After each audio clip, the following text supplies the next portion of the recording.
50 বোতল ভিটামিন খাইছে, 50 বোতল।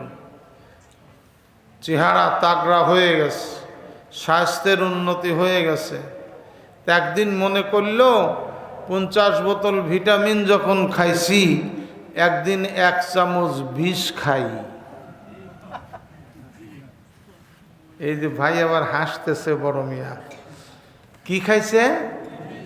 কয় চামচ?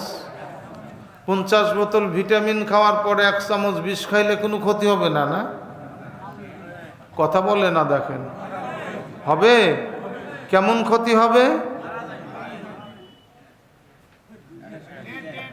শেষ। 50 বোতল ভিটামিনের অ্যাকশন নষ্ট করার জন্য 1 চামচ বিষ যেমন যথেষ্ট হইয়া যায়, 50 বোতল ভিটামিনের অ্যাকশন নষ্ট করে দিয়া 1 চামচ বিষ যেমন কবর পর্যন্ত পৌঁছাইয়া দেয়, অগণিত নেক আমলকে বরবাদ করে দিয়া একটা গুনাহ কবিরাই বান্দাকে জাহান্নামে পৌঁছাইয়া দেয়। সর্বনাশ! গুনাহ করবেন না, জীবন চলে যায়, যাক, মরতে তো হবেই একদিন। আর গুনাহ করব?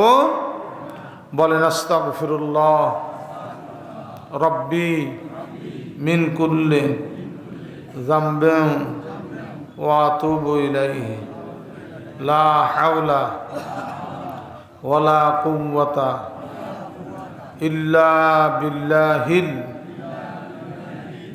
আলিয়্যিল আযীম।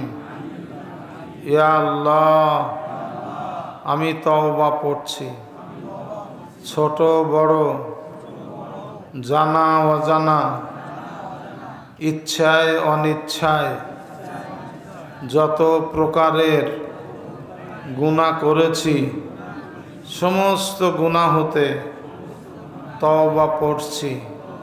আমার তওবা কবুল করেন। আমি ওয়াদা করছি 5 ওয়াক্ত নামাজ জামাতের সহিত আদায় করার চেষ্টা করব। রমজান শরীফে রোজা রাখব। হজ ফরজ হলে হজ করব। যাকাত ফরজ হলে যাকাত দেব। জিহাদ ফরজ হলে জিহাদ করব ইনশাআল্লাহ। ইয়া আল্লাহ, আমি আরো ওয়াদা করছি জীবনে কোনোদিন হক্কানি ওলামায়ে কেরামের বিরোধিতা করব না, যথাসাধ্য পক্ষে থাকব।